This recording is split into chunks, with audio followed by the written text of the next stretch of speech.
E eu aqui estou com vocês para fazer um compartilhar, uma troca, né? Tem gente que está me dizendo assim, tu vai lá ministrar. Não, ministrar é uma palavra muito grande, né? Eu não tenho nenhuma formação para ministrar. Não fiz teologia, eu sou química. Quem quiser me fazer pergunta de química, olhe lá.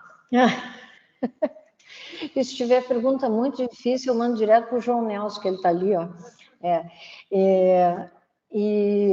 Mas é uma alegria muito grande. Esse é um projeto que está no coração do meu esposo e meu há muito tempo, né? Fervilhando, de compartilharmos um pouco da palavra, né? Outros temas difíceis que têm, digamos assim, pressionado a igreja nesses últimos anos, né? Tantas coisas polêmicas, tantos movimentos anticristãos. Então, isso foi uma coisa que eu aprendi quando era adolescente. A gente precisa se apegar à palavra. Os livros, a revelação desses irmãos e irmãs que viveram ao longo da história da igreja, que tanto nos ajudam, tem um lugar importantíssimo. Mas a palavra de Deus é insubstituível. Deixa eu ver se tem mais alguma coisa, acho que era isso. Algumas queridas irmãs, às vezes, vêm direto do trabalho, se alguém precisar, que tem um lanchinho aqui, alguma coisa, depois fala comigo no final da reunião, se houver essa necessidade, a gente pode pensar, né? Tá? Jade, lembrei de tudo, eu já dei até boa noite, né? Ok. Bom, essa pintura que está aqui, desse artista, mostra, então, Maria aos pés de Jesus. E quando eu vi, eu fiquei pensando, é isso que nós estamos fazendo hoje aqui, né? Nós estamos nos reunindo para ficar aos pés de Jesus e ouvir dele a sua palavra. E eu gostaria, então, de orar com vocês agora, para que o Senhor fale aos nossos corações e que o nome dele seja glorificado. Pai, nós te agradecemos por estarmos aqui como família tua, Senhor, pelo sangue que tu derramaste naquela cruz, pela tua morte e ressurreição. É por isso, Senhor, que podemos estar aqui essa noite. Nós pedimos, Pai, que o teu Espírito Santo venha trabalhar em nossos corações, tanto em quem ouve como quem fala, no compartilhar, em todos os momentos. Que possamos, Senhor, ter momentos marcantes que fiquem em nossas vidas para transformação, para que vivamos para Ti, para a Tua honra e glória. Vem Espírito Santo, falar aos nossos corações, porque sem Ti nada podemos fazer. Declaramos a nossa confiança em Ti, entregamos essa noite a Ti, Senhor. Em nome de Jesus. Amém. Amém.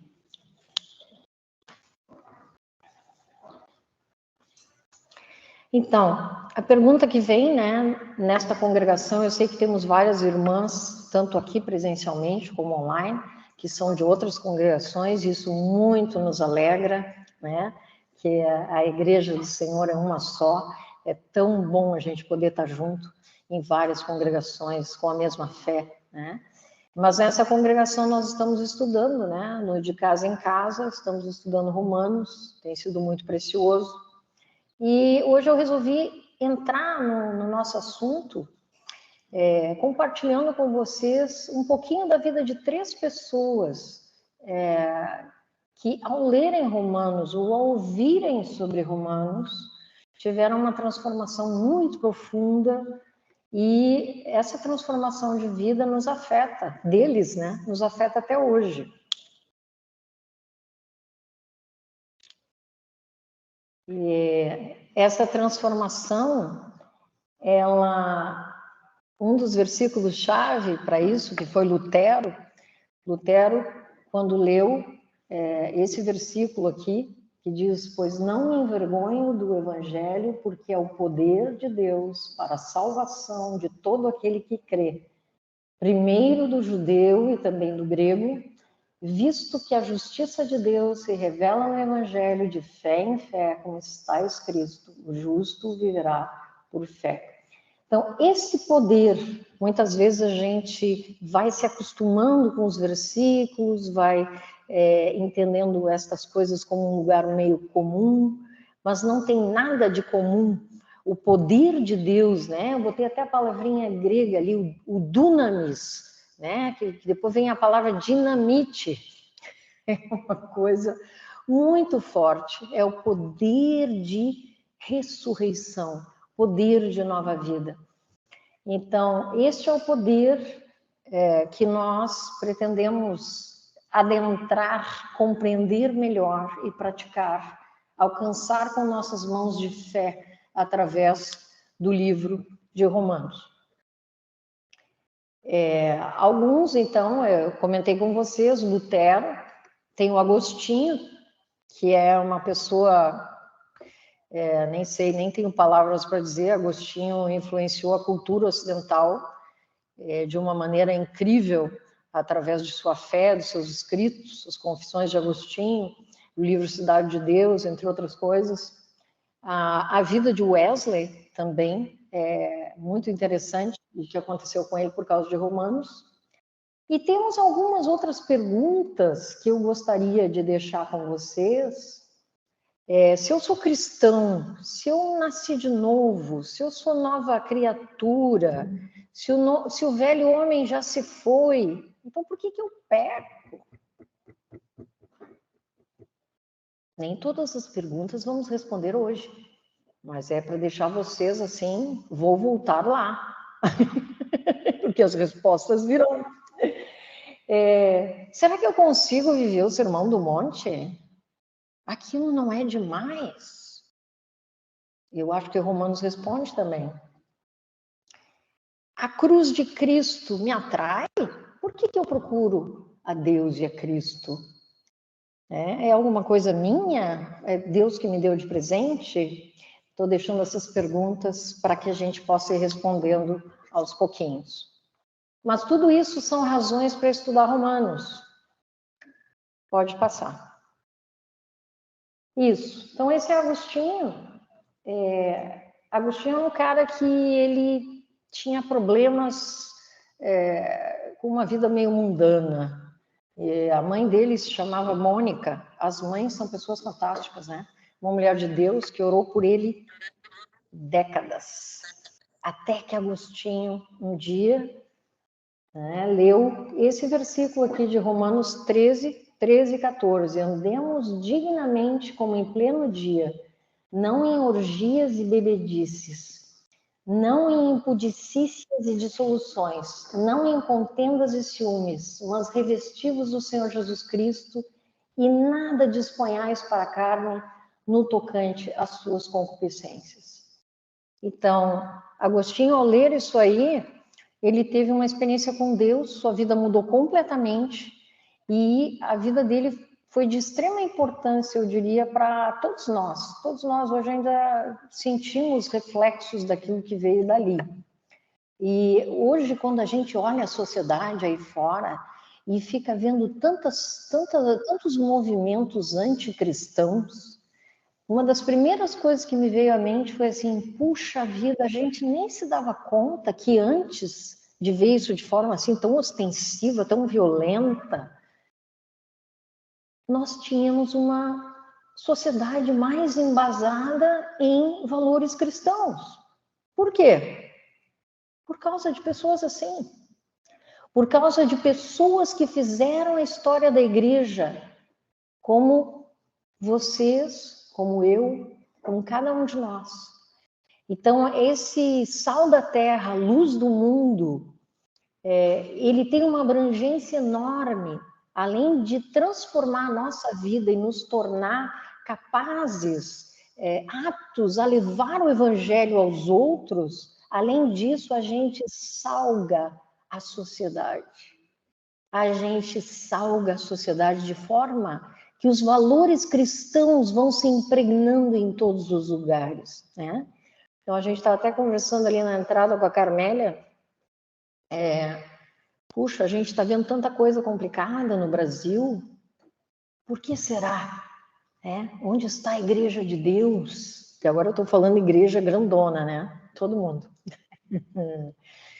Precisamos nos voltar mais ao Senhor. Precisamos salgar mais a terra, porque isso faz a diferença na sociedade também. Mas, então, Agostinho foi essa pessoa que, depois de muitas décadas, com sua mãe de joelhos, que se chamava Mônica, encontrou o Senhor e se tornou um homem de grande influência em toda a história da igreja. Aqui,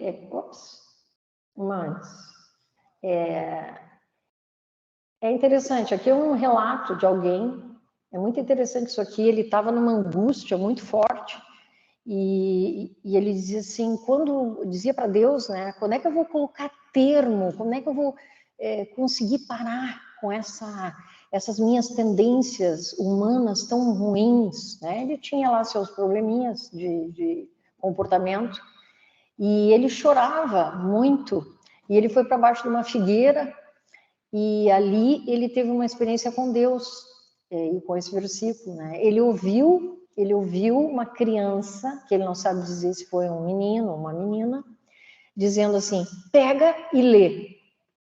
Pega e lê. Aí ele pegou as escrituras, abriu exatamente naqueles 2 versículos. E ali cessou o choro e ele encontrou o Senhor. Esse é o poder da palavra de Deus. E nesse caso, né, de Romanos. Nós entramos aqui em Lutero. Lutero, não precisa nem falar muito de Lutero, vocês conhecem, né? Lutero mudou tremendamente o curso da igreja no momento em que se vendiam indulgências, se vendia lugarzinho no céu, e Lutero, refletindo sobre todas essas questões e lendo Romanos, Lutero se convenceu que a salvação não era por obras. Isso é uma das coisas, tem outras, né? Mas essa é uma muito importante. Então, a partir dali, Lutero começou a trabalhar com todas as suas forças para transmitir isso. E esse é o prólogo, um pedacinho, né? Ele considera o livro de Romanos o mais importante do Novo Testamento. Aqui é interessante porque pega inclusive no tema que nós conversamos da outra vez, que ele diz que é impossível meditar o suficiente, ou ler o suficiente, ou gravar o suficiente. Lembra que nós falamos sobre estudar, gravar, repetir, né? E então ele também faz este estímulo a que nós meditemos nessa carta. Aqui está uma pintura famosa aí, do Lutero, na frente do templo, onde ele colocou as suas 95 teses. E justamente, então, a passagem que Lutero leu foi aquela primeira que a gente viu, que o Evangelho é o poder de Deus para a salvação de todo aquele que crê. E a partir dali, ele teve uma libertação muito grande na sua vida, teve um encontro com Jesus e teve toda essa, faz o que, uns 500 anos, isso, né? Mais ou menos, um pouquinho mais. E influenciou tremendamente a igreja, a história da igreja cristã. A história de John Wesley é muito legal. Ele estava num navio, se chamava esse de Simons, em 25 de janeiro de 1736. E ele ficou muito impressionado. Tinha, parece, 80 colonos ingleses e uns 26 morávios cristãos, né? E aí, de repente, ele foi fazer um devocional com o pessoal e deu um quiprocó lá no navio, né? Quebrou a vela, o mar invadiu, E as pessoas ficaram apavoradas, gritavam. E ele ficou muito impressionado com os moravianos, que eram cristãos muito piedosos, muito fervorosos. E os moravianos não fizeram nada, eles continuaram cantando, eles continuaram quietinhos, depois passou tudo, né? Mas na hora ninguém sabia se ia passar ou se eles iam afundar. Aí ele pergunta, mas vocês não ficaram com medo de morrer? E ele pergunta, mas e as mulheres e as crianças? Aí o cara explica, nossas mulheres e nossas crianças não têm medo de morrer. Por quê? Porque a nossa esperança transcende essa vida. E a partir dali ele ficou muito incomodado, ele já estava muito conflituado em relação à sua fé, ele tinha ido evangelizar na América, e quando ele voltou, ele disse, agora eu não lembro exatamente a frase, mas como assim, puxa, mas eu fui lá evangelizar, mas quem vai me converter? O tamanho era o conflito espiritual dele. Aí, 2 anos depois, em 1738, ele foi numa reunião em Londres e estavam lendo exatamente aquele prefácio da Epístola aos Romanos que Lutero tinha escrito. Né? E aí ele diz, senti o meu coração estranhamente aquecido, senti que agora confiava realmente em Cristo, somente em Cristo para a salvação. E me foi dada a segurança de que Cristo havia perdoado os meus pecados, sim os meus, e que eu estava salvo da lei do pecado e da morte. Glória a Deus, louvado seja o nome do Senhor. E essa concepção de nós termos que fazer alguma coisa para o Senhor, para que a gente chegue lá, é algo muito entranhado em nós. Às vezes, muito mais do que a gente percebe. E isso a gente vai ver ao longo do tempo. E isso é uma herança que vem de toda essa história. Mas compreender que a fé, a salvação é pela fé e não pelas obras, que as obras são um resultado, uma consequência, é muito importante. Então, essa história dos nossos 3 queridos irmãos, todos os 3 com certeza influenciaram nossas vidas até o dia de hoje, né? Não só em suas épocas, e que sejamos também nós aqui, cada um tem, diz a palavra, né? Um tem um talento, outro tem 2, ou tem 5, mas cada um tem. E isso é importante. Não podemos enterrar talentos. Nós temos que usar para aquilo que Deus nos chamou. Aqui está o nosso cartoon da Bíblia, né? A Bíblia como a nossa fonte de vida, aquela que nos revela o Senhor, que bate qualquer uma das outras matérias. Um livro que tem uma forma humana, mas tem um sopro divino, né? Então essa é a nossa herança maravilhosa. Hoje, o que nós vamos tratar aqui? Eu sei que tem umas irmãs que já estão lendo um monte ali, o livro do Atmani, tem muitas riquezas, né? Mas hoje nós vamos lidar com o problema dos pecados. Então, pode voltar. Isso. As vossas iniquidades fazem separação entre vós e o vosso Deus, e os vossos pecados encobrem o seu rosto de vós, para que vos não ouça, porque as vossas mãos estão contaminadas de sangue, e os vossos dedos de iniquidade, os vossos lábios falam mentiras, e a vossa língua profere maldade. Então, essa é a nossa chaga. Nós não temos por onde sair se não tivermos o auxílio do Senhor, que é o Cordeiro Perfeito de Deus, e que veio para nos trazer a salvação. Então, aqui nós apresentamos a salvação, que é um conceito muito amplo, abrangendo toda uma caminhada nossa, começando, então, com o passado, porque passado, né? O Senhor já morreu, já ressuscitou, ele nos justificou, ele foi no nosso lugar. E então aqui ele resolve esse problema. Nós tínhamos uma dívida impagável. E o Senhor foi lá no cartório um cartório doloroso, a cruz do Calvário, e resolveu esse problema para nós. Nós não temos mais esse problema. E hoje, no presente, nós estamos em processo de santificação. Embora para Deus e na vida cristã tudo tenha dois pontos de vista, eu tenho o ponto de vista posicional, quer dizer, para Deus não tem coordenada tempo, Deus não tem ontem, hoje, amanhã, Deus é sempre. É uma coisa meio estranha para a gente entender, né? Mas é isso.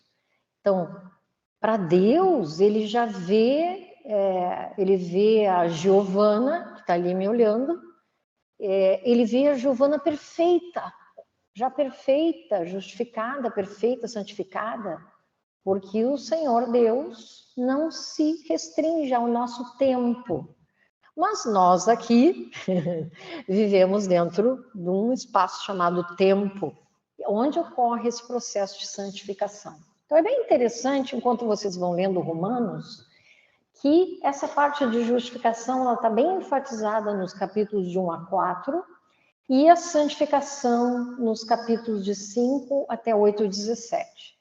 E ao final, que é a glorificação, a segunda volta do nosso Senhor, nesse trechinho final de Romanos 8. Como é que tudo isso acontece na nossa vida? Porque a realidade cristã, ela está toda ali, é só ir lá pegar. Como diziam, acho que ele ainda diz, um querido amigo meu, Jairo Junqueira dos Santos, alguns conhecem, só precisa 2 letras de um acento. Fé. A fé é o que nos salva. A fé é o que nos faz caminhar. A fé é o que nos leva à glorificação. A fé é a única maneira de agradar a Deus. Sem fé é impossível agradar a Deus. Onde faltou fé, faltou tudo. Então, primeira vez que é citado o justo viverá pela fé, é Abacuque 2,4. Acho tão interessante esse versículo, porque ele diz, eis o soberbo, a sua alma não é reta nele. Como a soberba atrapalha a fé, ela vai no sentido oposto. E este soberbo somos nós mesmos, porque nós temos uma tendência enorme a querer fazer, né? Muitas religiões têm este viés, eu faço para conseguir chegar lá.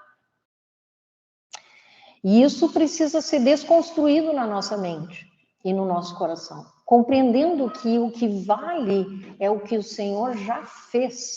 E nós precisamos entrar no descanso da fé, que é o que diz lá em Hebreus. Né? Esse mesmo justo viverá pela fé, ele aparece em Romanos 1,17, onde diz que a justiça de Deus se revela no Evangelho. Já vimos que o Evangelho é o poder de Deus e que ninguém é justificado diante de Deus pela lei. Puxa, mas como? Alguém me explica? Então, para que Deus deu a lei? Se eu não... Como assim? Eu não consigo cumprir a lei. Ninguém, tá ali, ninguém vai ser justificado pela lei. Vamos ver isso em breve. Então, a fé é importante em qualquer momento, seja no momento inicial da nossa carreira cristã, seja no processo, ou seja no final. Olha o que diz ali em Hebreus 10, 38. Se retroceder, nele não se compraz a minha alma. Quem está de pé, cuide que não caia. Qualquer um de nós pode retroceder. Então, por isso importa que nos apeguemos com muita força às verdades ouvidas, às verdades que temos aqui. Mas que tipo de fé é esse, né? Olha ali, Tiago 2,19 diz assim, crês tu que Deus é um só? Fazes bem, até os demônios creem e tremem. Ops, será que não é essa aí que eu quero, né? Essa fé aí não vai servir, não. Aí lá em cima diz assim, tudo que não provém de fé é pecado. Ah, então quer dizer que pecado não é só aquele negócio lá dos mandamentos e tal. Não. A hora que eu desvio a minha dependência, eu me torno independente de Deus, eu desvio os meus olhos, eu já estou escorregando. A minha fé já não é atuante. Onde a fé não está atuante, pequei. Muito importante isso, né, pessoal? E ali diz de fé, de fato, sem fé é impossível agradar a Deus, porquanto é necessário que aquele que se aproxima de Deus creia que ele existe e que se torna galardoador dos que o buscam. Ele é o paizão, é o nosso paizão, ele dá presente. Se eu vou atrás dele, ele me presenteia, ele me abraça, ele me acolhe. E como nós precisamos, num mundo onde há tanta rejeição, tanta dor, tanto sofrimento, tanta injustiça. Esse é nosso Deus, o Deus que nos acolhe, que nos cura pela fé. Sem fé, eu preciso trabalhar com Ele e Ele comigo. É uma coisa para nós misteriosa, porque pensa bem, Deus fez questão que eu tivesse uma ação junto com Ele. Eu tenho que crer, eu tenho que ir ao encontro, eu tenho que pedir. Pensa bem. É porque Ele quer amizade, caminhada conjunta. Para que eu preciso orar? Deus sabe tudo, né? Antes de eu falar, de chegar na minha boca, Ele já sabe o que eu vou dizer.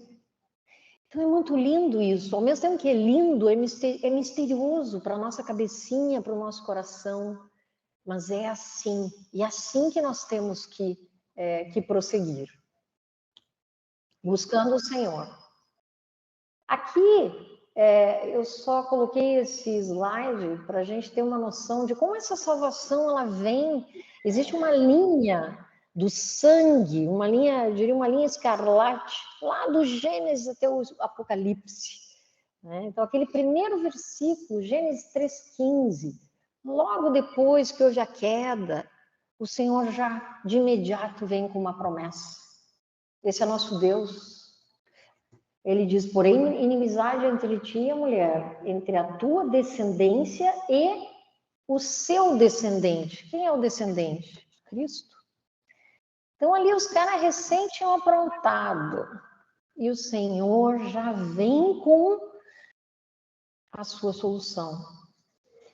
E a gente percebe, alguns me perguntam assim, não, mas espera aí, mas antes da lei, então, antes da lei, aí tudo bem, podia pecar. Não. Ou antes da lei, Deus queria também obras. Será que Deus queria obras? Abraão viveu bem em Ur dos Caldeus, muito antes de Deus dar os mandamentos, né? O que diz ali em Romanos 4,3? Abraão creu em Deus e isso lhe foi imputado para a justiça. Ele creu na promessa que ele ia ter um filho, né? Então, assim, é muito lindo isso, que a fé em Deus, ela não é uma fé abstrata. Ela é uma fé que sempre vem carregada de promessas, de coisas que se aplicam na vida da gente hoje. Então, Abraão estava naquele negócio ali, já estava meio velhão, a Sara também, só acho que não vai dar certo esse negócio aí. E Deus chega, não, vai ter um filho daqui a 1 ano. E ele creu, e isso lhe foi imputado para a justiça. Uma fé em uma promessa tão palpável, tão assim, do dia a dia daquele homem. Né? Assim como Deus faz conosco hoje. Ele faz a mesma coisa conosco. E esse fio do sangue da fé, ele vem lá do Gênesis, né? Quando Adão e Eva pecaram, Deus pegou e colocou umas peles, né? Para cobri-los e tal. Aquilo ali já foi um sacrifício, já envolveu sangue. O salário do pecado é a morte, mas o dom gratuito de Deus é a vida eterna em Cristo Jesus. Sem derramamento de sangue não há remissão de pecado. Então é importante a gente ver que, embora nós estejamos nesse tempo da graça, nós não estamos lá no Antigo Testamento, mas a Bíblia é uma coisa só, desde Adão e Eva até hoje. Então, Abraão, que estava antes da lei, ele já creu para ser salvo. Ele creu, e isso trouxe a ele salvação. Ah, tá, mas ele não creu que nem eu creio hoje, que eu creio em Jesus, né?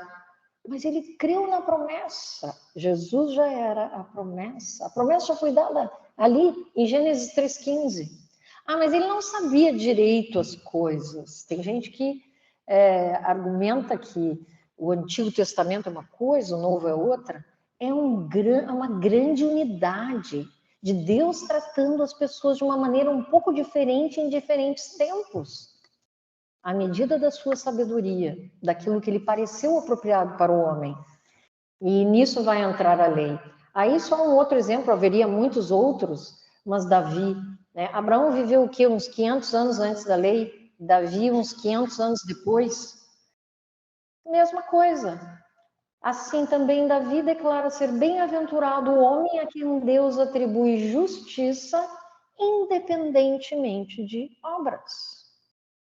Bem-aventurados aqueles cujas iniquidades são perdoadas e cujos pecados são cobertos. Bem-aventurado o homem a quem o Senhor jamais imputará pecado. Davi estava debaixo do jugo da lei, mas ele conhecia o Senhor, ele lançava a sua fé, e ele tinha um tal conhecimento ao ponto de dizer isso. Milhares de quilômetros na minha frente. Né? Então é muito lindo ver isso, que o plano de Deus, ele é sempre o mesmo, de Gênesis a Apocalipse.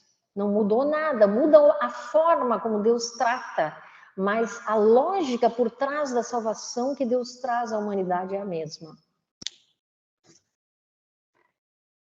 Pois é. Então esse é o nosso problema. Nós pecamos, o salário do pecado é a morte, não tem saída aparente. E vem a saída em Cristo. Né? Aí diz, o fim da lei é Cristo. Quer dizer, o propósito, o resultado. Mas que engraçado. Em Jesus é a graça e na lei é a lei, né? Como assim? Eu ousaria dizer que a lei é o primeiro capítulo do Evangelho. Que a lei nos ensina que a gente não consegue.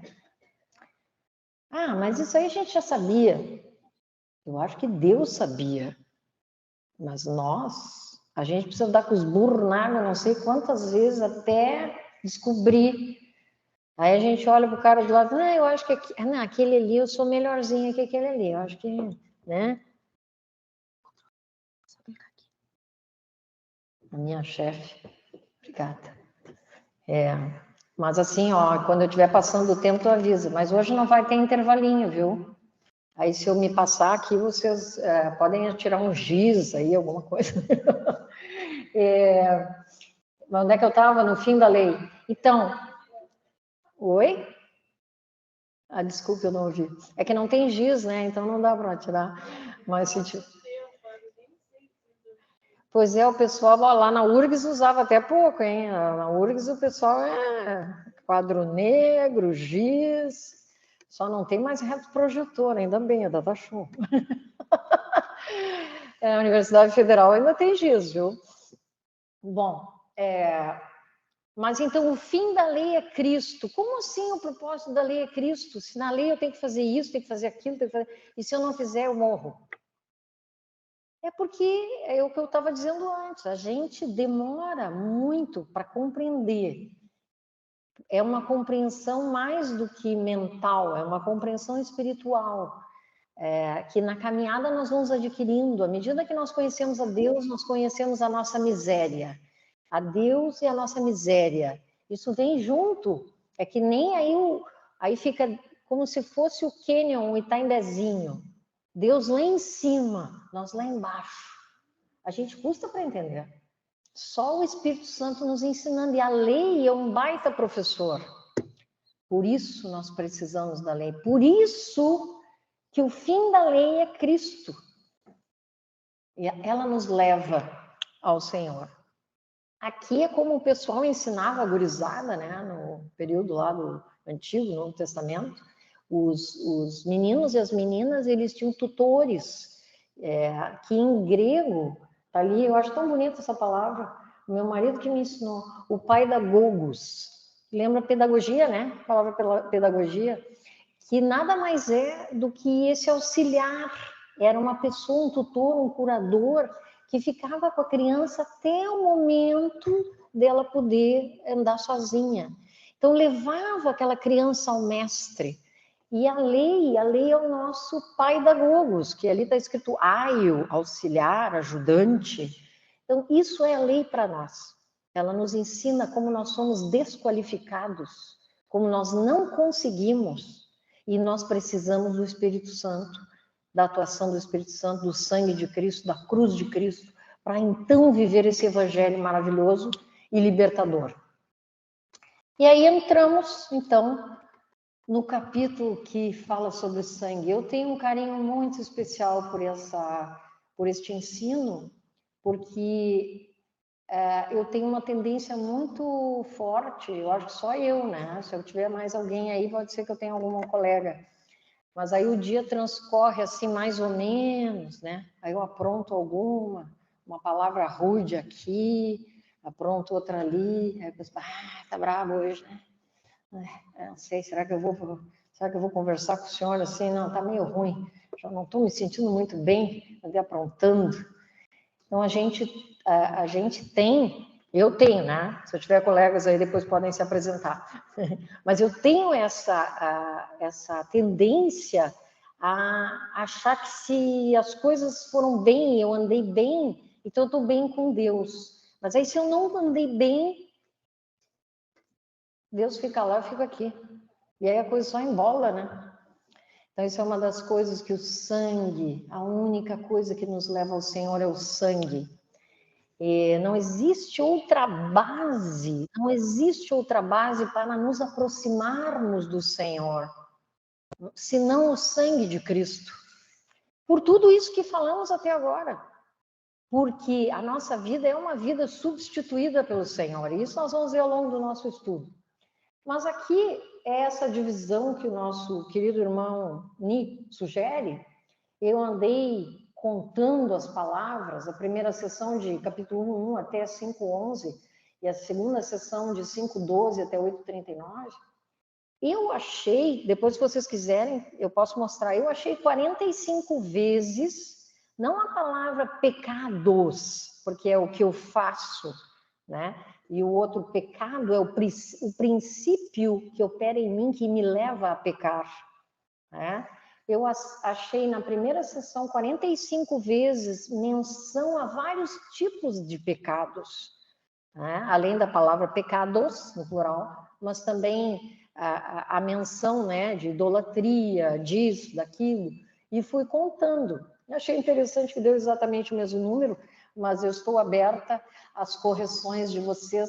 Eu gostaria muito que, se vocês contassem, achassem outro número, me mostrem. Porque a gente tem que ser que nem os bereanos, né? Os bereanos, a gente aprendeu na última palestra, eles iam lá conferir, para ver se era mesmo assim. Esse negócio de 45, vou lá ver se é 45 mesmo. Então, pega um lápis, conta.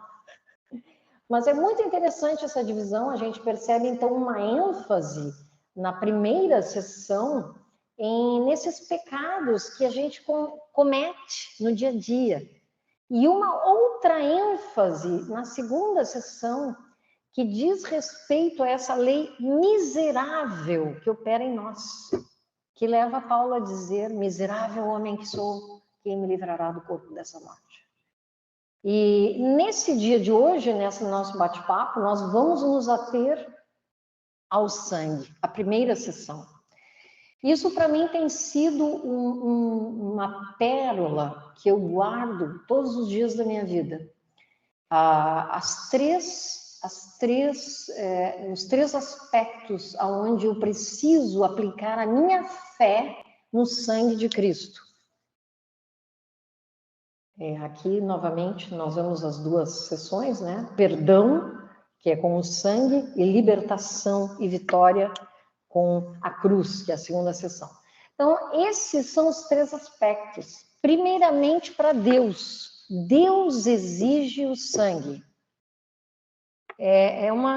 é um princípio que vem, como a gente mesmo comentou aqui, desde Adão e Eva, e vai até o último dia dessa terra.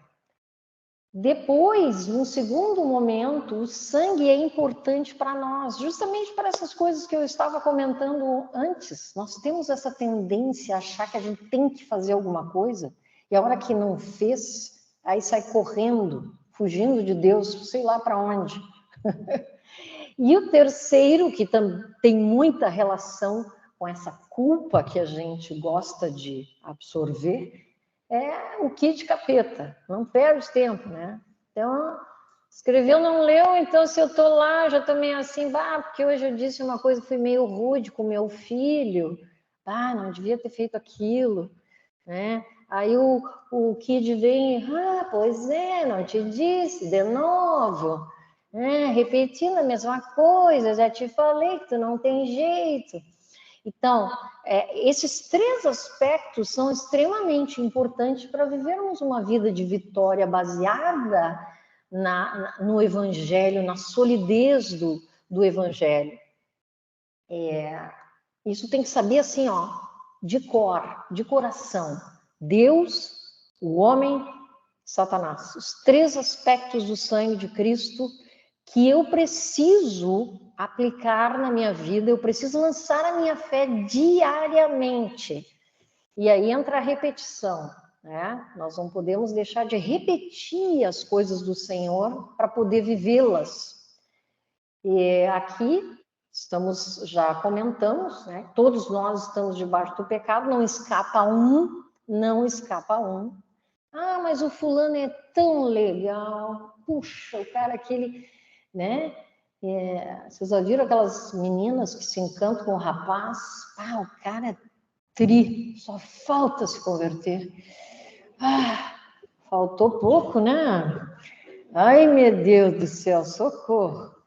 Essas gurias às vezes dão uns trabalhos, né? Aí vamos nós tudo para o joelho, Senhor, não permite que ela se engane. Então, assim, não adianta. Mas o fulano faz tanta coisa legal, ele dá não sei o que para os pobres, ele dá palestra e ele gasta o tempo dele. Olha, gente, tem uns caras aí que fazem boas obras melhor que muito cristão que eu conheço. Mas a nossa base é o sangue de Cristo, é a nova vida em Cristo Jesus. E nada de apenas aparências e disciplinas. Muitas pessoas conseguem, com disciplina de vida, ter uma postura interessante. A gente não sabe lá na casa deles como é que é, né? Mas, assim, aquele outside que a gente consegue ver parece legal, muitas vezes. Cuidado para não se enganar. Então, nós carecemos de uma solução para nos aproximar de Deus. E a própria Bíblia, isso é muito lindo. A Bíblia, ela mesma ensina dentro dela, né? A gente consegue descobrir os princípios de Deus, por isso que a gente nunca deve pegar assim um versículo só e sair fazendo considerações demais sem ter aquilo calcado em outros trechos bíblicos, para a gente não incorrer em erro, em heresia, né, pessoal? Mas aqui está, esse é o nosso guia, mediante coisas sabendo que não foi mediante coisas corruptíveis como prata ou ouro, que fostes resgatados do vosso fútil procedimento que vossos pais vos legaram, mas pelo precioso sangue, como de cordeiro, sem defeito, sem mácula, o sangue de Cristo, glória a Deus, aleluia. No Antigo Testamento a gente já via, né, que aqueles cordeirinhos, as ovelhinhas, o bode e tal, eram sacrificados, era uma coisa temporária. Aquilo ali, gente, já era um ensino para as pessoas verem que eles não conseguiam cumprir a lei. Se cumprisse, não precisava de sacrifício. Para quê? Mas aqueles sacrifícios eram imperfeitos, né? Então, o Senhor precisou mandar o Cordeiro perfeito. E como que a gente sabe que o sangue é primeiro para Deus? Observando algumas questões. Bom, Deus é sempre primeiro, só por isso a gente já podia ficar, né? Mas vamos um pouquinho além. Vocês podem ler depois com carinho em casa, Êxodo 12, que conta a passagem do anjo, a praga, quando os primogênitos do Egito foram mortos. O que Deus pediu? Ele pediu para pegar um cordeirinho, matar, pegar o sangue e colocar ali nos umbrais, né, como aquele cara está fazendo ali. Eles pegavam um chumaço de esopo, eu fui ver, parece que uma coisa que nem louro ou manjericão, assim, tá? E passavam aquele sangue na ombreira e em cima ali, na verga e na ombreira. O que diz? O sangue vos será por sinal nas casas em que estiverdes. Quando eu vir o sangue, passarei. E aí o anjo da morte não entrava para matar o primogênito israelita. Quem que via? Os caras que estavam lendo dentro da casa? Não. Eles sabiam que estava lá. Eles sabiam que Deus ia considerar aquele sangue. Mas quem via o sangue era o anjo do Senhor que passava. Então, o sangue, ele é primeiro para Deus. E Deus está satisfeito. Este episódio nos mostra isso. O Antigo Testamento, ele é sombras daquilo que havia de vir. E ele nos ensina muito. Essa história é muito ilustrativa para nós, né? Para eles foi terrivelmente real, né? Eles viveram isso aqui. Então, o sangue foi colocado onde só Deus via e eles estavam lá dentro, comendo o jantar, o cordeirinho. Outra história muito interessante que ilustra a mesma coisa que está relatada em Levítico 16, que eu também peço a vocês que leiam. Ali tem até a figurinha do lugar santo, do lugar santíssimo.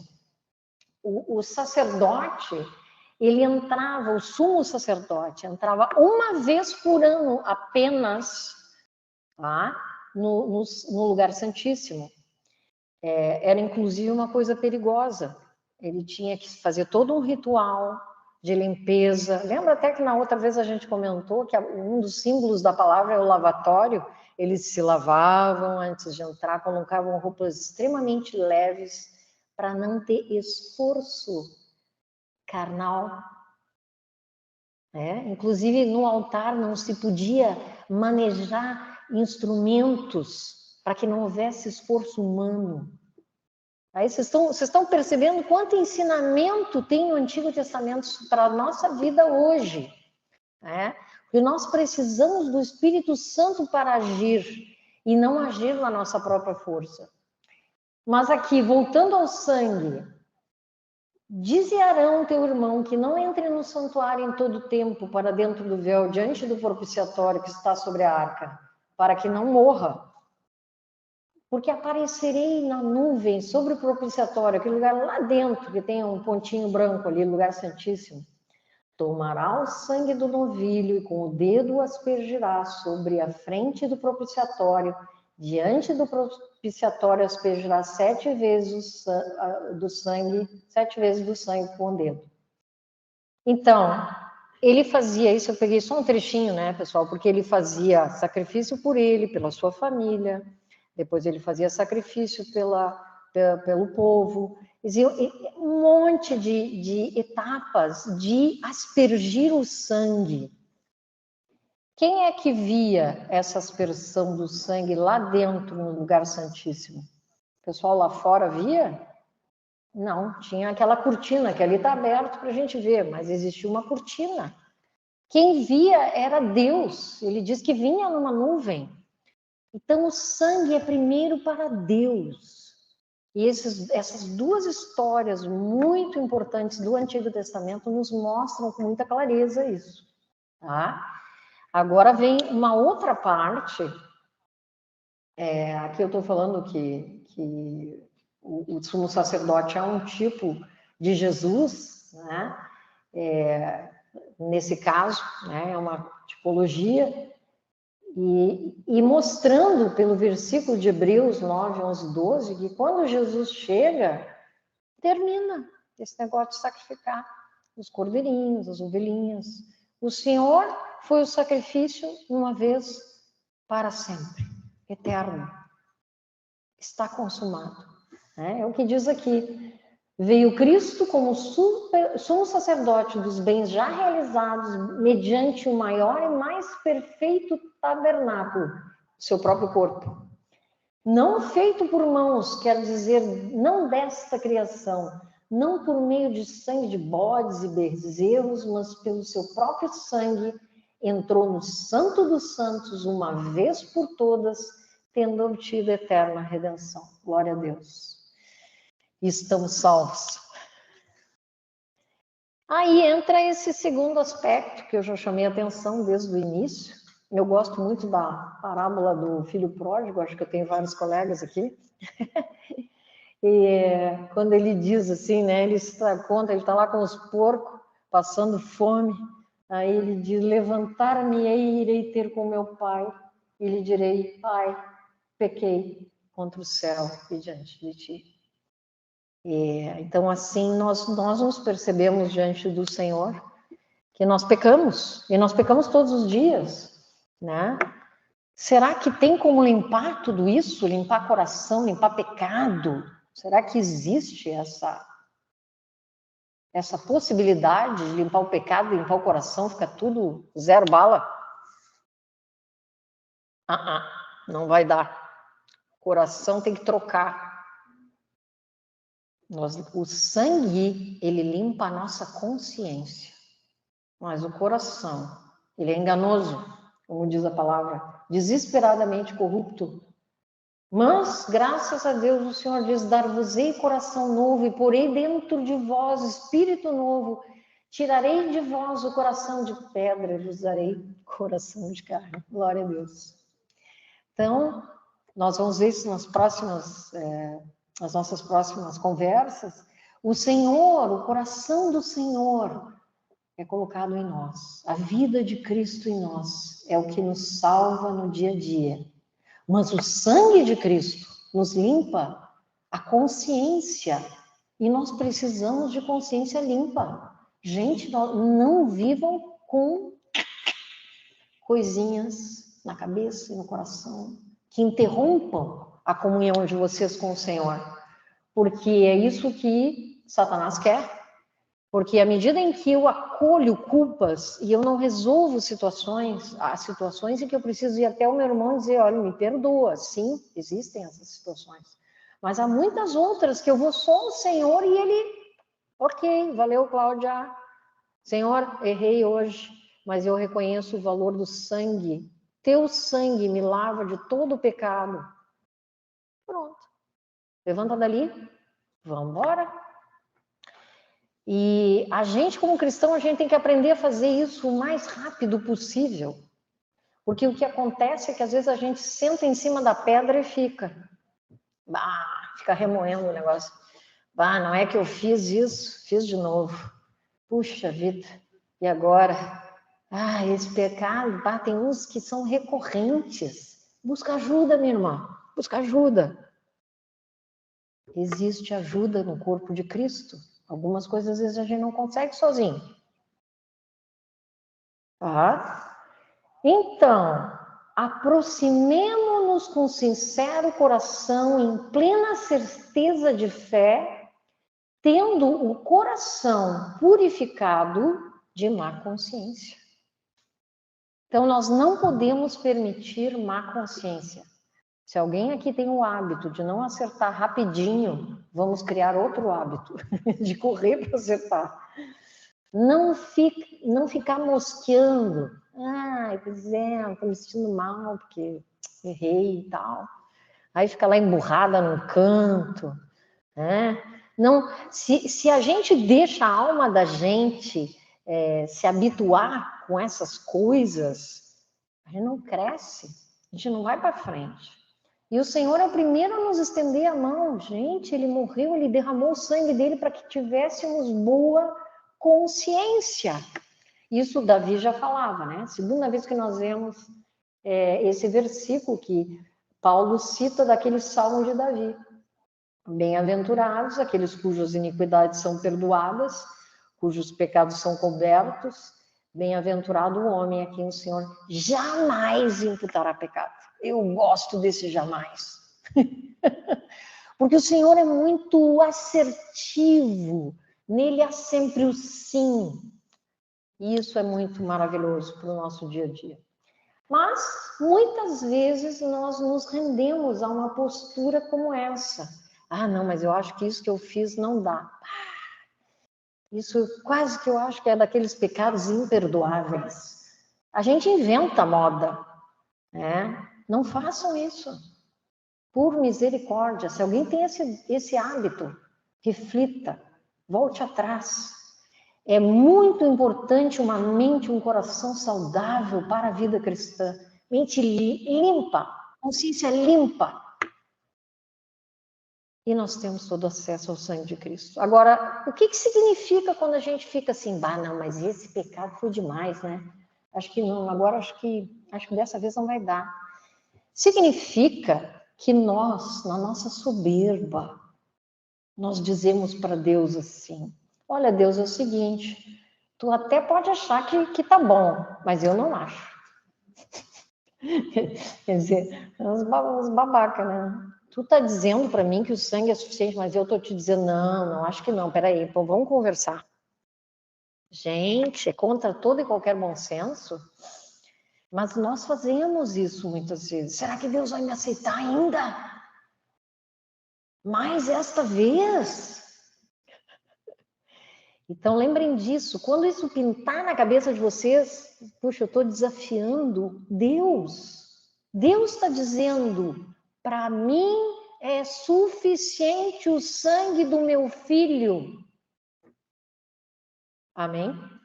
Ah, gostei desse amém, foi bonito. Aí vem o nosso, esse cara aí, né? O Kid Capita aparece, e ele é especialista, ele fica rodeando a coisa ali, e ele diz, já sei que eu sei que a Cláudia ela tem um pontinho fraco ali naquela área. Deixa comigo que eu vou ficar por perto. A hora que aprontar, eu vou em cima, voando. Tu de novo, sua incompetente pecadora. Ele é o acusador, né? Ele é especialista. Ele é o pai da mentira. Então, se a gente começa a aceitar a culpa, a gente se associa com quem? Ninguém quer essa sociedade aqui, né? Eu não quero sociedade com esse rapaz aí, tá? Mas é isso que acontece. Porque eu deixo de acreditar no valor do sangue de Jesus que Deus me fala e me associo ao Kid, capeta, né? Não, nada disso. Não vamos fazer mais isso, tá? Porque ele é especialista em acusar. Aqui diz, em Apocalipse, ouvi grande voz do céu proclamando, agora veio a salvação, o poder, o reino do nosso Deus e a autoridade do seu Cristo, pois foi expulso quem? O acusador de nossos irmãos, o mesmo que os acusa de dia e de noite. Porque não é só de dia, de noite também, hein, pessoal? Cuidado, tá? Diante do nosso Deus. E ele tem aquela base legal, que todos pecaram, ele sabe. Só que ele não conta com a nossa fé. Por isso que eu digo, 2 letras e um acento fazem toda a diferença. Se eu lanço a minha fé em Deus, em Cristo, na obra de Cristo na cruz, eu mando esse cara embora, que é o que eu tenho que fazer. Né? Então aí entra aquilo que a gente conversou, lembra da outra vez na palestra? Que essa figurinha me acompanha desde que eu sou adolescente. Nós precisamos sempre ter o fato na frente. A palavra é o vagão que move a nossa vida. Eu não posso ficar olhando, mas hoje eu não estou me sentindo assim muito bem. Ok, né? Qual é o problema? Se sentindo bem ou não se sentindo bem, Deus é o mesmo, o sangue de Cristo é o mesmo. Então, nós precisamos nos educar nesse sentido e sempre olhar para a palavra, aplicar a fé, a emoção virá. Lembra que a gente falou dos neurocientistas que nos ensinam isso, a própria ciência nos ensina, que à medida em que nós lançamos a nossa mente, a nossa prática naquilo que é verdadeiro, o sentimento se seguirá àquela prática. Agora, se eu ficar sentado em cima da pedra choramingando, eu vou ficar com aquele sentimento mesmo ali, que vai se instalar. Além de tudo, nós ainda temos Jesus como, além de sumo sacerdote, que está sempre lá intercedendo por nós, ele é nosso advogado. Romanos 8 diz, né? Quem intentará acusação contra os eleitos de Deus? É Deus quem os justifica. É Cristo Jesus quem morreu. Para isso, precisamos, então, aplicar a nossa fé no fato. E 1 João diz que se nós andarmos na luz, nós mantemos essa comunhão uns com os outros. Vocês veem que tem um condicional, hein? Se, porém, andarmos na luz, mantemos comunhão uns com os outros e o sangue de Jesus nos purifica de todo pecado. Opa, mas tu não tinha dito que era só a fé e tal? O que é a luz? O que é andar na luz? Qual é a melhor definição de luz? A gente viu semana passada. Lâmpada para os meus pés é a tua palavra e luz para os meus caminhos. Então, se eu guardar a palavra do Senhor dentro de mim, se eu me aplicar, se eu guardar aquilo que é essencial, aquele o Luiz ministrou aqui sobre o Logos e o Rema, se eu gravar aquela palavra que aqueceu o meu coração aquele certo dia, né? Como com Wesley. Wesley teve seu coração aquecido aquele dia e se converteu. Mas o Senhor aquece o nosso coração, quando nós lemos a palavra, há coisas que saltam. E eu tenho que pegar aquelas pepitas de ouro e guardar, polir, viver em cima daquelas palavras que Deus vai me dando. Então, sim, além da fé, nós precisamos andar na luz. Deus é luz. E a palavra revela nosso Senhor para nós. E é aquilo que eu tinha dito, né? Se eu me sujeito a Deus, a sua palavra, aquilo que Ele me diz, e paro de acreditar nas bobagens que as minhas emoções trazem, as emoções podem ser ótimas, muitas vezes, gente. Nada contra a emoção. Emoção é muito, muito bom. Mas a gente tem que saber administrar quando elas vêm com coisas que não dizem respeito à nossa realidade. Então, aí, se eu me sujeito a Deus, eu resisto ao diabo, ele vai embora, ele não tem chance, ele sabe que ele sabe que ele é um derrotado. Ele foi derrotado na cruz. Então, aí como é que fica? O sangue de Cristo. Nós descobrimos ele num primeiro momento, no início da caminhada, né? Que é a base da nossa salvação, é aquele encantamento, aquela maravilha. E aí nós começamos a caminhar, tá lá o mochileiro, né? Mochila nas costas, ó, vamos nós. Dia a dia, nós praticamos o que está em Hebreus 10, 19 e 22. Tendo, pois, irmãos, intrepidez para entrar no sangue dos santos, pelo sangue de Jesus, pelo novo e vivo caminho que ele nos consagrou pelo véu, isto é, pela sua carne, que foi rasgada naquela cruz, e tendo grandes sacerdotes sobre a casa de Deus, aproximemo-nos com sincero coração, em plena certeza de fé, tendo o coração purificado de má consciência e lavado com água pura. Então, é no início, e é no processo, e é até o fim. Nós precisamos do sangue de Cristo todos os dias da nossa vida. Não interessa se eu estou no estágio A, B, C ou D.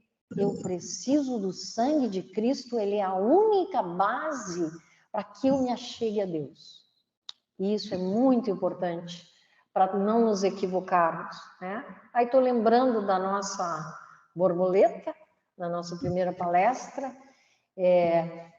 Esse é um ensino que, para mim, para a minha vida, é um testemunho que eu dou, tem sido transformador, porque João diz, quem diz que não peca é mentiroso. Então, nós precisamos diariamente estar abraçando essa verdade, acolhendo ela dentro de nós, para que essa transformação ocorra. Porque onde eu acolher um sentimento de culpa, acolher uma mentira do diabo, ele me estaciona e eu não vou para frente. Acabou a transformação. É capaz da borboleta morrer na pulpa ali. Não queremos isso. Queremos aquela borboleta linda, maravilhosa. Então, queridas irmãs, essa é a palavra de estímulo, o compartilhar que eu teria hoje para vocês. E essa semana eu fiquei pensando que na nossa sociedade... Aqui eu vou mandar isso para vocês, as perguntas. Algumas têm o livro, o mais antigo, que não tem as perguntas. São todas perguntas que assim, ao terminarmos cada estudo, seria importante vocês responderem para vocês mesmas. Porque, será que eu entendi bem? Será que eu não entendi alguma coisa? Será que eu preciso de um pouco mais? Lembrem, estamos à disposição. E vocês, entre vocês, nós sempre temos um tempinho aqui de comunhão e sempre dá para trocar uma experiência, um testemunho. É muito importante esse compartilhar. Nós vimos, inclusive, na semana passada, que inclusive no estudo da palavra, como é importante o compartilhar, o exortar mútuo, né? E eu vou mandar isso para vocês. Isso é uma brincadeira que eu vou fazer aqui. Eu tenho observado que a nossa sociedade anda tão trans, né? É trans isso, trans aquilo, é uma coisa tão trans que... Aí eu me dei conta que nós somos transformados. Então, essa é a nossa categoria, tá? E nós estamos aqui hoje, da outra vez, estaremos nas próximas, porque é isso que estamos buscando no Senhor, viver a plenitude do Evangelho, a vida vitoriosa que o Senhor nos deu. Hoje nós vimos o impacto do sangue, que é tremendo.